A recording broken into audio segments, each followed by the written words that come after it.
Hey everybody, I wanted to take a minute and talk a little bit about the kilns that I have in the studio currently. So at this point right now, inside the studio, I have 3 electric L&L kilns, and they are actually only 2 different sizes, although it looks like there's 3. I have my doll kiln, which is my test kiln, right here, and this one is about 1 cubic foot. It's a little smaller than that, and I'm just going to open it up and take a look in here, and you can see I've got 2 mugs and a vase, and then there's a shelf. There's more pots down in. I actually have to finish this and glaze it. It's for ClayShare's. You're probably seeing the finished one, but I'll just leave that open for a sec so you can see it. But I wanted to take a moment to talk about them because people ask me all the time, and we are going to have a great session with Drew. We might have already had it. I'm not sure where this video is going to get put into ClayShare's. It's going to go in the lunch break one of the days. But people ask all the time about my kilns, and I just want to go over them so that this can answer some questions. Now, I've used other kilns. I've used almost every kiln out there. Kilns are like cars. There's no one better than the other. It's just the features they have and what you want and what you like in that particular model. And I have found L&L for me works the best. I just really love it. There's a couple things that are really important to me, and we could actually, let's open up this one here. And I do have shelves in it. You'll see down in. But that doesn't matter. You don't need to see to the bottom. So a couple things that really matter to me with kilns is L&L has these hard brick channels on the inside so that your kiln elements are nested in here. I'm about to change these elements. You can see they're a little slanted and they need to be changed. But that means my elements are staying put without having pins driven into them to hold my elements into the soft kiln brick. So I'm not damaging my brick every time I need to replace elements. The other thing is when I put a kiln shelf in, if I bump it, I don't chip it, which is really nice. So that's a really important thing to me.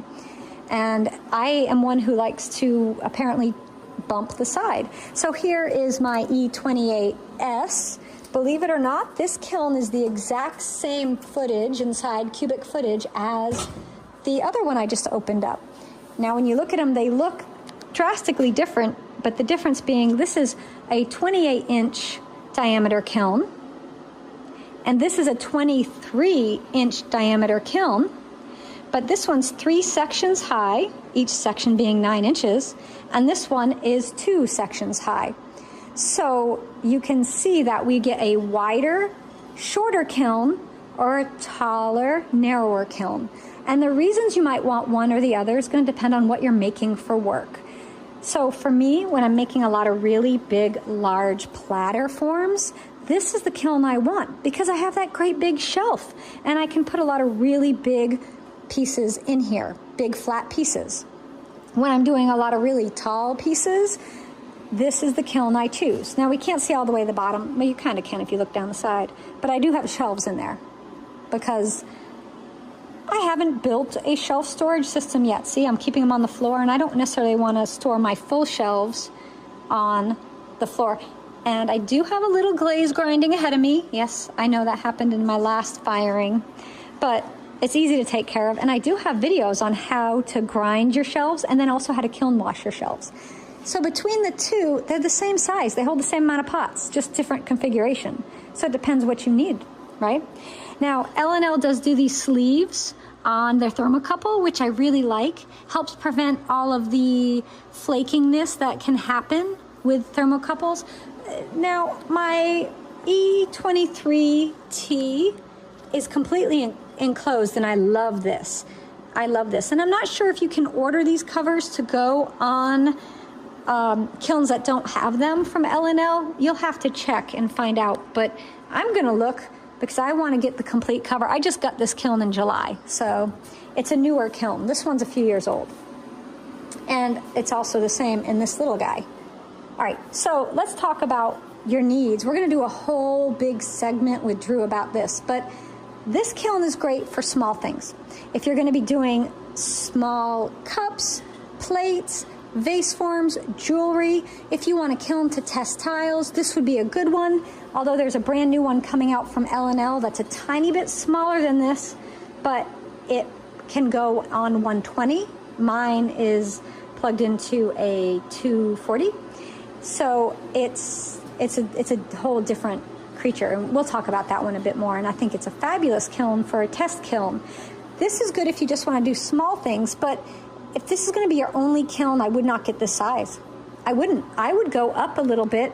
I would go to either the, they have their 18-inch wide model, which I think's a fabulous, like 2-section tall 18-inch. It'll be as tall as this right here, but 18 inches wide.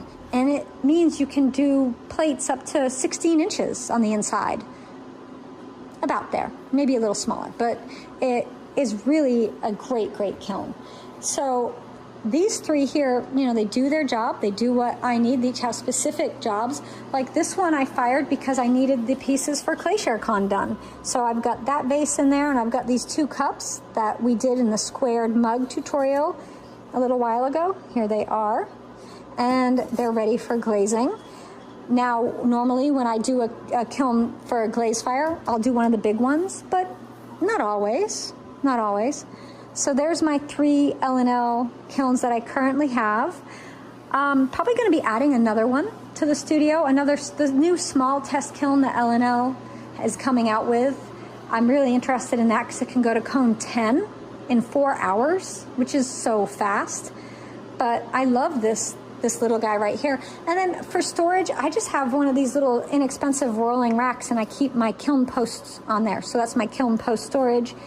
I have a quick little class on ClayShare on how I built my table. So if you have a small kiln, you might want to build a little kiln table. And I also have classes on installing a kiln vent. See, there's the install, the little box down there. And we also have a modular kiln vent class too. So you can see, if you look down the back, all 3 kilns are vented, and the modular system connects them all together.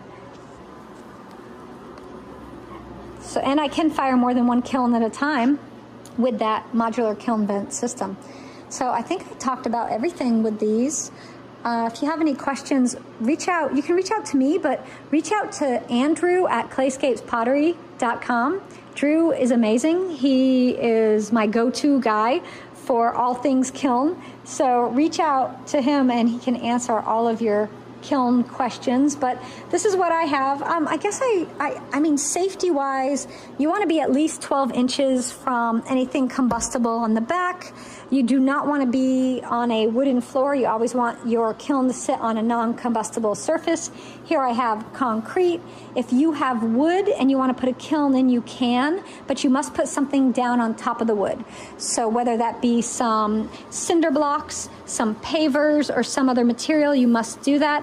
I do recommend you have a non-combustible surface as your wall. If you have wood walls, you can buy some metal, or you can buy this fireboard, I think it's called, which you use for behind fireplace, behind wood stoves.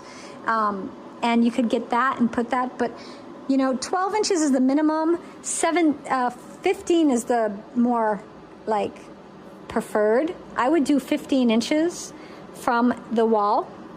And you don't have to worry about, people always are concerned about the PVC pipe down there for the modular kiln vent.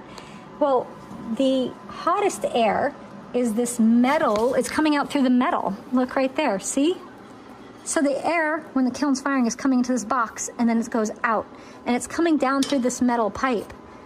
And by the time it hits the PVC pipe, it's cooled down significantly. It's not going to cause any kind of heat issues at all.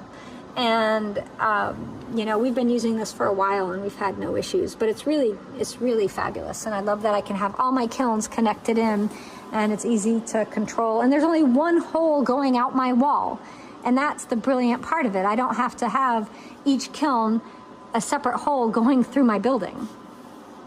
All right, so there's my little talk about my L&L kilns. Not a kiln expert, been using L&L kilns for over 20 years, and I love them. And I just wanted to share that love with you all.